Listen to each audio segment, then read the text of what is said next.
Hey guys, Chris51 here, old school artist from Springfield, Oregon, true home of The Simpsons, in case you didn't know that. It's proven by science, and that's where I'm from, proud to say.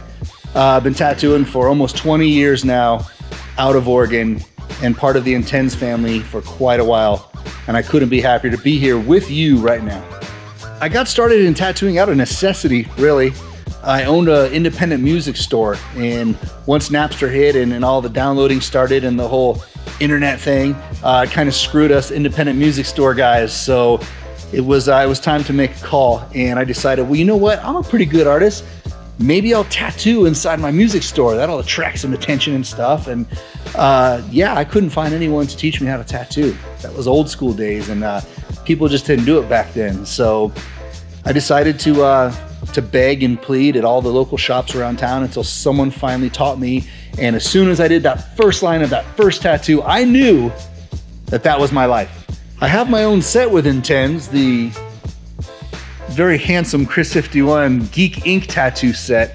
And it's called Geek Ink for a reason, because I specifically designed this set years ago for you pop culture geek tattoo artists. Those bright, vibrant, vivid colors that you might not have found anywhere else. I put them all together in one set for every cartoon, movie character, video game character, any kind of pop culture thing you could want that you see on the screen or in pages, old school.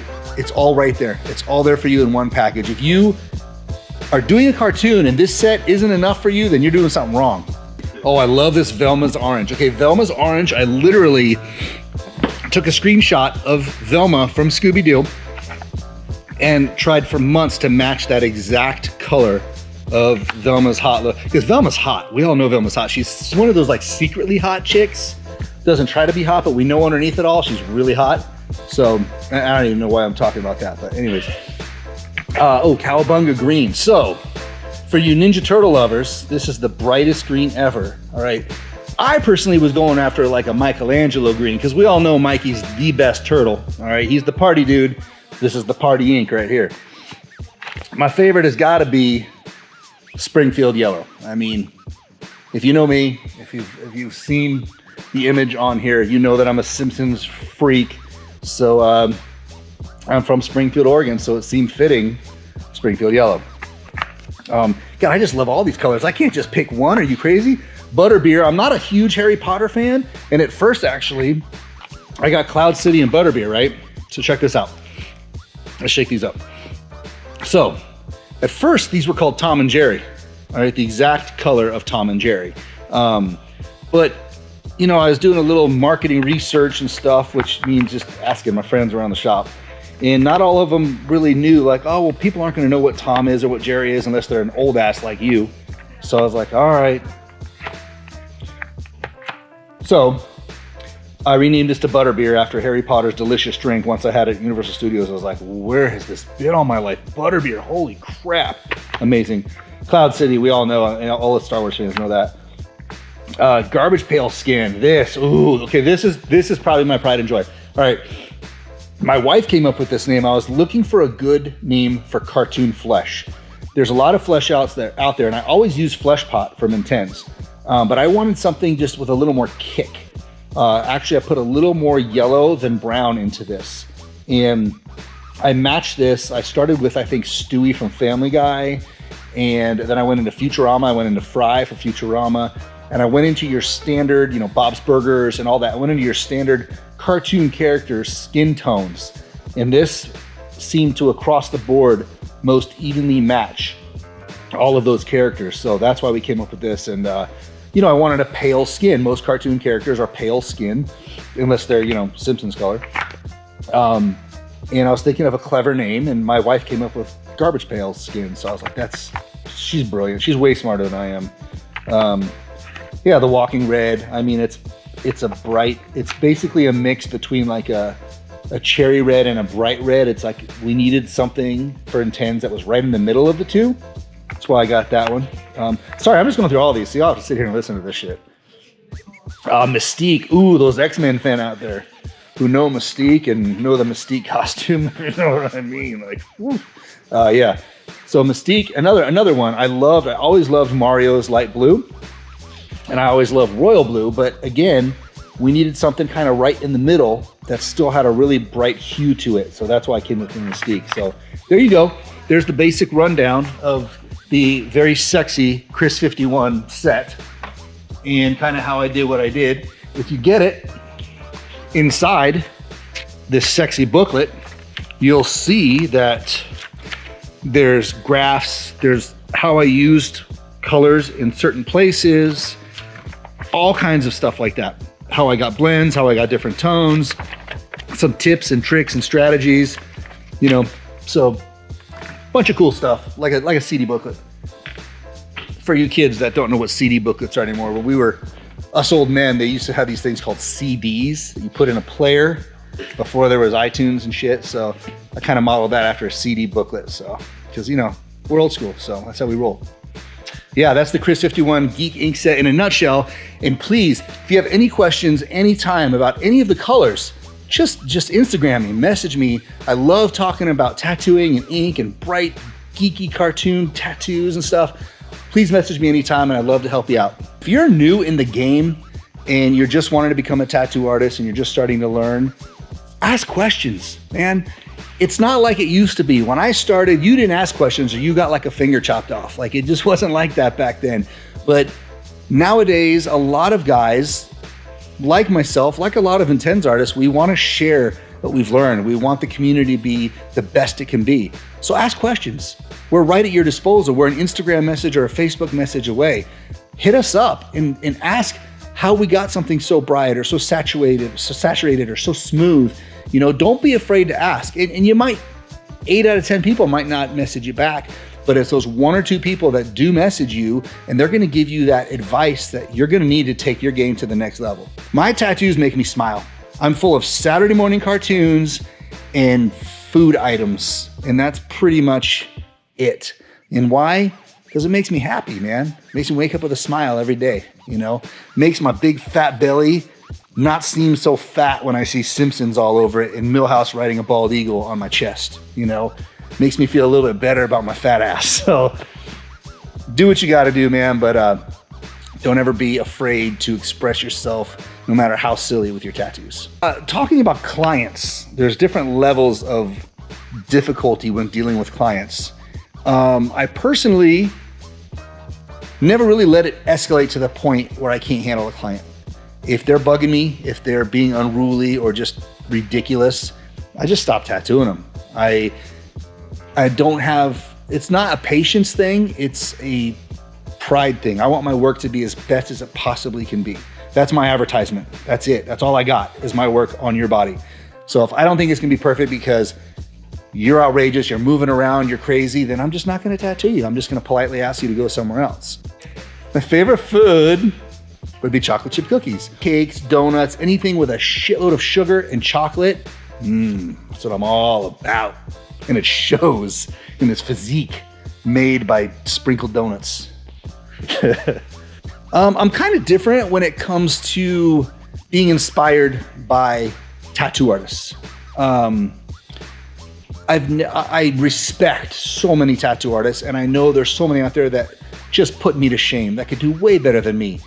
You know, I have no ego in that whatsoever. I'm lucky to be where I'm at.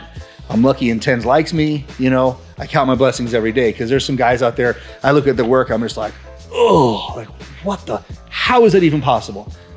That being said, I've never really tried to emulate another artist. I've always just kind of done my own thing, you know.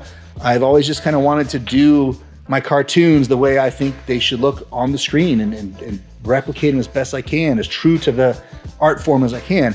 I'm more of a guy that admires Hanna-Barbera and, you know, the guys that came up with the Saturday morning cartoons, and Matt Groening, who came up with the Simpsons and the Looney Tunes stuff. Like, to me, that animation that was so vivid and jumped off the screen at you when you were a kid, that's what inspires me.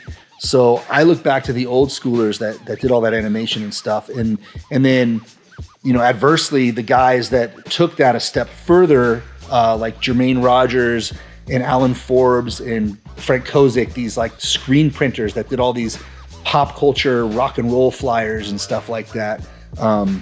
They took that pop culture and they mashed it up with, rock and metal and hip hop and stuff. And I really admire that too. So it's, I think that's what really motivates me and inspires me is art outside of the tattoo industry and trying to bring that into my art. All right, so I'm asked what my favorite geeky movie is. And wow, that's a tough question because of course you want to go right to like Empire Strikes Back, classic. I mean, it inspired all of us that are in the range of 30 to 40, 45, But, so that's definitely one of them, Empire Strikes Back. I mean, God, there's so many Goonies, E.T., all those classics are all so good, and I draw from those every single day. But I honestly, I'm a child of the 70s. So I grew up on 80s movies, and I love anything by John Hughes. Weird Science, Breakfast Club, 16 Candles, that's my jam, man. The soundtracks, the hairdos, the boy-girl relationships, they're all so cool. So I actually am more of a 80s nostalgia guy for when it comes to movies, all those old classics like that. Favorite sport to play, to watch, to masturbate to, whatever you want to call it. My favorite sport is football. I'm probably one of the few like jock, tattoo artists, headbanger, rock and roller guys all mixed into one. It's really, I can't ever make up my mind of what I like most, but I do like football most. I played semi-pro football and hurt myself really bad, so that was done. And now I coach my kids in football because I'm too old and fat to play it anymore. But I still try when I'm coaching them, and I end up getting hurt usually anyways. And my wife tells me, you can coach, just don't play with them while you coach. So that's my favorite. I got two boys that are amazing in football. One 9-year-old's a quarterback, and he's won the state championship 2 years in a row. And my 14-year-old is a wide receiver, and just, God, I make them football cards every year. I get on Photoshop and I put their pictures, and I keep track of all their stats. I'm out there coaching, like, run over there. And I'm on my phone. I'm like, he just ran one run for 4 yards and scored a touchdown. Like, hey, you move over there. And he just did this, and he got 7 tackles that game. And I'm a geek, man. Like, Geek Ink set, Geek Ink dad, football geek dad. Like, I love it all, man. It's fucking awesome. Football. My dream place to be, I've been, tattooing has taken me everywhere in the world, but my favorite place is New Zealand by far. I love the Kiwis, the people, not the fruit. Well, the fruit's good too, but you call them, it's not slanderous, you call them Kiwis, and they like that. The Kiwis are all the most gentle, giving people you'll ever meet. The people are great, the culture's amazing, the food's amazing, and the land is like Lord of the Rings meets Point Break. Like, it's everything. One day you could be surfing in the sun in shorts, and then skiing on a snowy mountain, and then in a rainforest, and then cave diving all in one day. Like, it's every environment known to man in one place. It's incredible. So go to New Zealand if you haven't been to New Zealand yet. Let me tell you something. You are never too old to dress up for Halloween. All right. If you don't dress up for Halloween, I don't even trust you. I don't even want you in my life, because that's the one day you can get away with being a geek. Take this down to a serious level right now. In my life, the most important thing to me is my family, my children, anything involving my children. I want to leave a legacy for my children. I want them to know that no matter how busy dad always was, that he made time for them and he stopped what he was doing and he put them first. And I try and practice that every day. I coach their sports. I help them with homework. I do everything I can until it's bedtime, and then I start my work at night once they go to bed. But that would be the most important. And thankfully, I have the best, most loving wife ever, my soulmate, who allows me to do all of this and be me. And I couldn't do any of it without her. So because of her, I'm able to talk to you right now, travel the world, tattoo, coach my kids' sports. She picks up my slack everywhere. So that's the most important thing to me. My wife and my kids. And after that, probably like my Star Wars collection. Yeah. I'm Chris51, and we are Intenze.